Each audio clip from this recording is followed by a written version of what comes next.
ឈានលំពិនីជាទីជ្រះថ្លា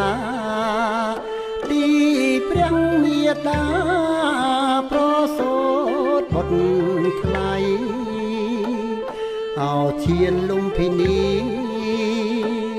ជាទីជ្រះថ្លាទីព្រះមេតាប្រសូតបុត្រថ្លៃបរមពុទ្ធិសត្វពុទ្ធិញាណយាយដឹកនាំសត្វថ្លៃចេញចាក់ទុកខា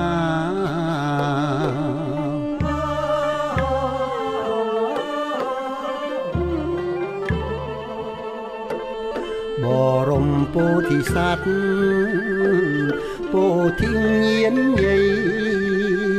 ដឹកនាំសត្វថ្លៃចេញចាក់ទុកខាប្រសូតមកភ្លាមស្ដេចឈរសំឡឹងស្ដេចឈររំពឹងថាគ្មានន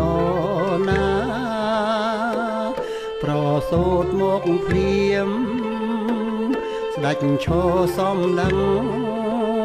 ស្ដេចឈររំពឹងថាគ្មាននរណាទេវលោកព្រហ្មលោកអង្គទាំងមនុស្សសាឥតមាននរណាប្រៀបស្មើបានឡើយ